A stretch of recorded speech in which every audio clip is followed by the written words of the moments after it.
শুভ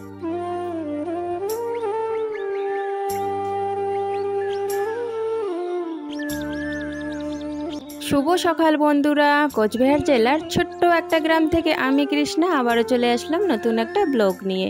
তোমরা সবাই কেমন আছো? আশা করছি সবাই ভালো আছো, সুস্থ আছো, আর আমরাও ভালো আছি। আজকে ঘুম থেকে উঠেছি 5টার সময়, তাড়াতাড়ি আজকে উঠে পড়েছি। অন্য দিন কিন্তু 6টা নাগাদ উঠি, তো আজকে 5টার দিকে আমার চোখ খুলে গেছে, যেহেতু বিছানা থেকে উঠে পড়েছি।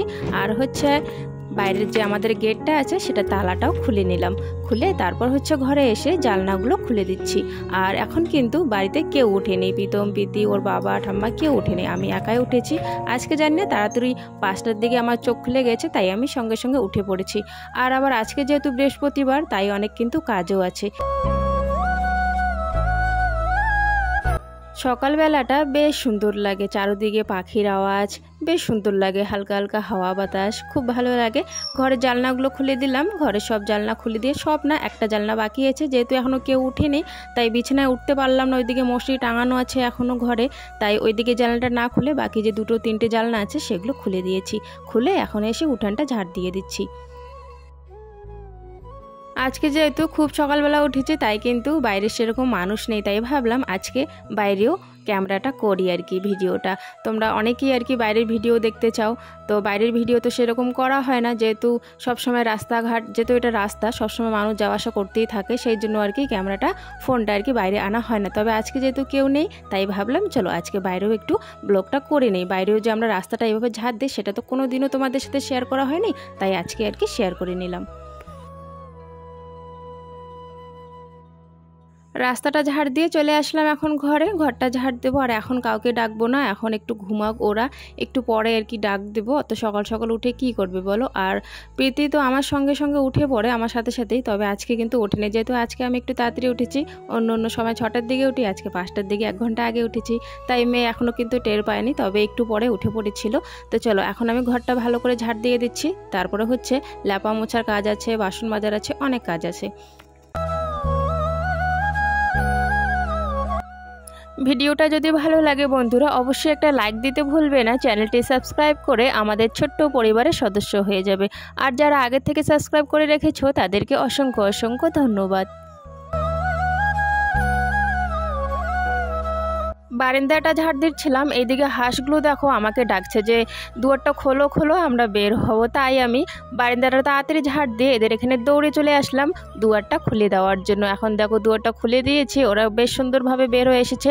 তার আগেই আমি খাবারটা রেডি করে রেখেছিলাম, আর গামলাটা ওদের মানে আর কি যাতে ওরা খেতে পারে নিচে রেখে দিয়েছি আগেই, ওদেরকে খোলার আগেই গামলা নিচে রেখে দিয়েছি।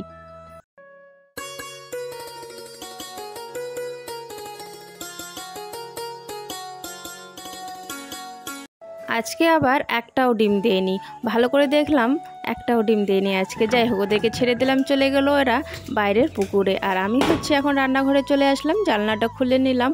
আর এখন রান্নাঘরে যা বাসন আছে সেই সমস্ত বাসন নিয়ে যাব কলে পারে মাজার জন্য। আর এই ভিডিওটা যে এরকম কেন হয়েছে বুঝতেই পারিনি। আমি একটু ছাই নিয়ে আসলাম, ছাইয়ের মধ্যে কিন্তু একটু সার্ফ দিয়ে দিয়েছি, ভালো করে মিশিয়ে এখন বাসনগুলো মেজে নেব।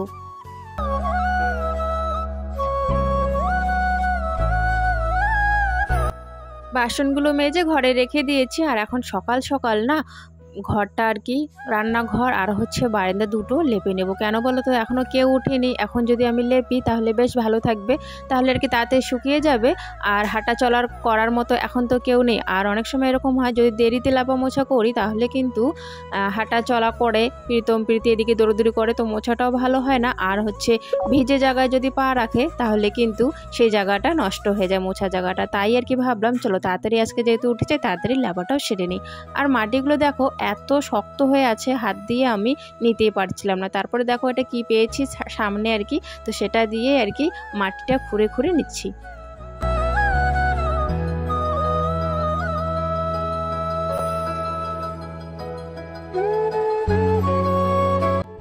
মাটির বাড়িগুলো না দেখবে তোমরা একটু দুদিন পর পর একটু তাড়াতাড়ি আর কি লেপতে হয়, আর পাকা ঘর তো প্রত্যেক দিনই লেপতে হয়। তবে যদি পাকা ঘর একদিন না লেপা যায় তাহলে কিন্তু বোঝা যায় না, ঝাড়ু দিলেও কিন্তু বেশ ভালোই থাকে। তবে মাটির ঘর যদি 2-3 দিন পর যদি এরকম নীলি ধরে, যদি না লেপা যায় তাহলে কীরকম বাজে লাগে দেখতে, খুব খারাপ অবস্থা হয়ে থাকে বাড়িঘর দৌড়ে তখন যখন আর কি নীলি ধরে।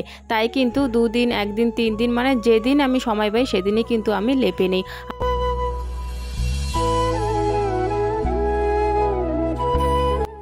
আমাদের বাড়িতে যেহেতু রোদটা অনেকটাই কম পড়ে তাই কিন্তু 2 দিন পর পরে নীলি ধরে। তবে নীলি ধরাগুলো আমি বেশি করে একটু মাটি দিয়ে লেপবো, তাহলে বেশ অনেক দিন ভালো থাকে, 3 দিন অবধি আর কি যায়। তো আর হচ্ছে উপরটা করে আমি কিন্তু গোবর দিয়ে লেপি। তবে এই বারান্দাটা না, আমাদের রান্নাঘরের বারান্দাটা আমি গোবর দিয়ে লেপি না, যে আমাদের যে বড় ঘরের বড় বারান্দাটা আছে সেই বারান্দাটা কিন্তু আমি গোবর দিয়ে লেপি। রান্নাঘরের বারান্দাটা লেপে চলে গেছিলাম বাইরের থেকে গোবর নিয়ে আসলাম। এখন গোবর নিয়ে এসে ধারগুলো, এই বড় বারান্দার ধারগুলো কিন্তু আমি মানে বেশি করে মাটি দিয়ে আর কি লেপেছি। আর হচ্ছে উপরটা দেখো আমি গোবর দিয়ে লেপছি, এখানে মাটিও আছে সাথে গোবরটা একটু বেশি আছে।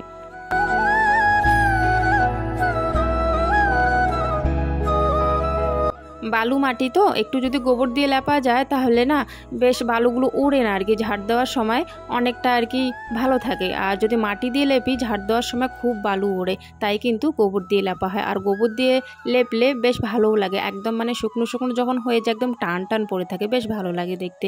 তাই কিন্তু বালু মাটি আমাদের যেহেতু, তাই গোবর দিয়ে লেপি। আর ধারগুলো গোবর দিয়ে লেপি না, ধার যদি গোবর দিয়ে লেপি তাহলে একদিনে নীলি ধরে যাবে।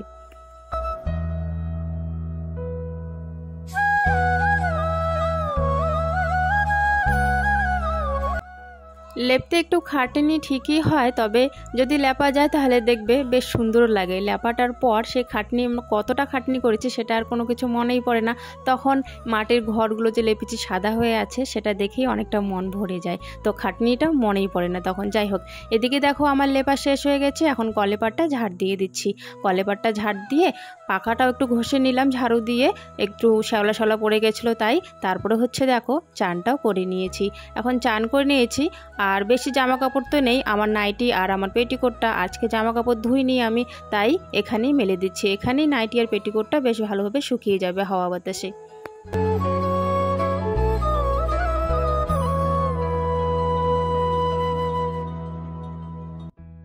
জামা কাপড়গুলো মেলে দিয়ে একটু ঘরে যাব, ঘরে গিয়ে একটু মাথাটা আছড়িয়ে একটু সিঁদুরটা পরে নেব আগে, তারপরে হচ্ছে ঠাকুর ঘরে ঢুকবো।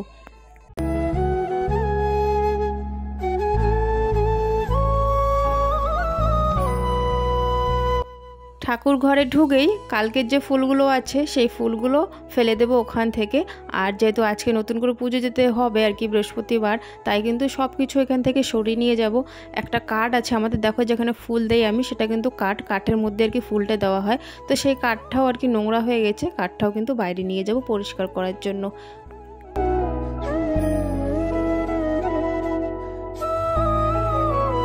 নোংরা বলতে ওই যে ফুলগুলো যে দেই, ফুলগুলো একটু ওই গলে ঠলে যায়, একটু শুকিয়ে যায় যে ওখানে লেগে যায় কাঠটাতে, তো সেই জন্যই আর কি বলছিলাম আর কি নোংরা হয়ে গেছে, তো ওটাও পরিষ্কার করার জন্য নিয়ে যাব। আর এখন হচ্ছে আমাদের ঠাকুর ঘরটা একটু ঝাড় দিয়ে দিচ্ছি, ঝাড় দিয়ে তারপর হচ্ছে ভালো করে ঠাকুর ঘরটা লেপে নেব।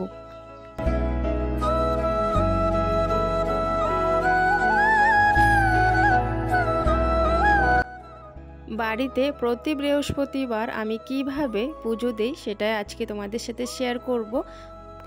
অনেকেই কিন্তু অনেকভাবে লক্ষ্মী পুজো করে, তো আমি কিভাবে করি সেটাই তোমাদের সাথে আজকে শেয়ার করব। যেরকম আমাদের সামর্থ্য, সেই সামর্থ্য অনুযায়ী কিন্তু বৃহস্পতিবারের পুজোটা আমরা আর কি করে থাকি এইভাবে। অনেকেই ফলমূল দিয়ে পুজো দেয়, যার যেরকম সামর্থ্য বললামই আগে, তো আমি হচ্ছে নকুলদানা দিয়েই বৃহস্পতিবারের পুজোটা করব আজকে।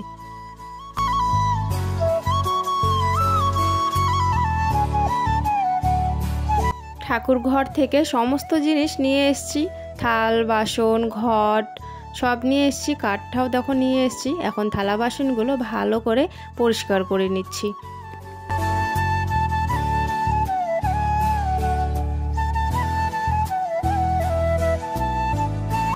বাসনগুলো পরিষ্কার করছি আমি নারকেলের সোপা দিয়ে। হ্যাঁ, নারকেলের সোপা আর একটু করে মাটি নিয়ে নিচ্ছিলাম আর সার্ফ দিয়েছি। তো এইভাবে কিন্তু বেশ ভালোই বাসনগুলো চকচকে হয়ে যায়। বাসনগুলো আমার এখন মাজা শেষ হয়ে গেছে। এখন এই যে কাঠটা যে আছে, কাঠটা একটু পরিষ্কার করে নেব। কাঠটা পরিষ্কার বলতে কাঠটা কিন্তু কালো, এটা কিন্তু অন্যরকম হবে না, কাঠের কালারে আসবে না, এটা কিন্তু কালোই। তো এইদিকে বাসনগুলো মাজা আমার শেষ। এখন চলে আসলাম আবারও ঠাকুর ঘরে। ঠাকুর ঘরে এসে মা লক্ষ্মীর দেখো জায়গাতে যে যে জিনিসগুলো আছে সেই সব জিনিস সরিয়ে নিলাম ভালো করে পরিষ্কার করার জন্য। যেহেতু দেখো মাটির ঘর আমাদের, তাই কিন্তু ঝাড় দেওয়ার সময় ধুলো বালু উড়ে গিয়ে কিন্তু এখানে পড়ে, তাই দেখো বেশি অনেকটাই ধুলো বালু হয়ে গেছে। তবে প্রত্যেক বৃহস্পতিবার করে কিন্তু এইভাবে পরিষ্কার করা হয়।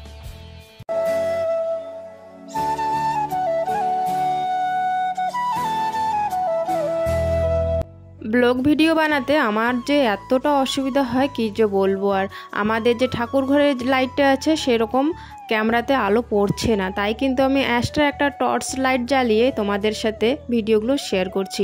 যদি অন্ধকার দেখা যায় তাহলে তোমাদেরও ভালো লাগবে না, তাই কিন্তু টর্চ জ্বালিয়ে সেরকম করে আর কি পুজোটা করছি এখন, যাতে ক্যামেরাতে একটু পরিষ্কার বোঝা যায় আর তোমাদেরও ভালো লাগে।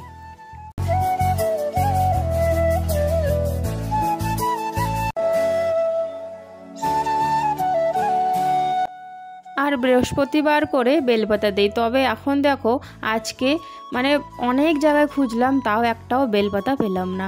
আর একটা আমাদের পাশেই একটা বেলপাতার গাছ আছে, সেই গাছটা শুকিয়ে গেছে, একদম একটা পাতাও নেই, তাই আজকে বেলপাতা ছাড়াই পুজো দিতে হচ্ছে। এখানে দেখো আমি 5টা কিন্তু নিয়েছি আমের পাতা, পল্লব আর কি। একটা আমের পল্লবে 5টা পাতা আছে, অনেকে 7টাও নেয়, অনেকে 5টাও নেয়, তো আমি 5টা নিয়েছি।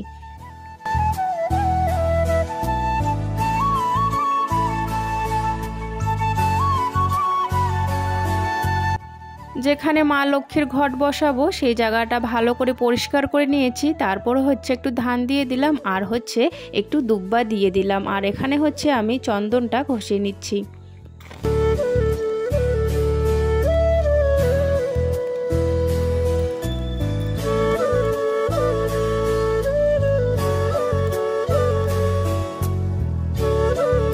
মা লক্ষ্মীর ঘট বসানোর আগে আমি প্রদীপটা জ্বালিয়ে নিয়েছি আর হচ্ছে 2টো ধূপকাঠি জ্বালিয়ে নিয়েছি।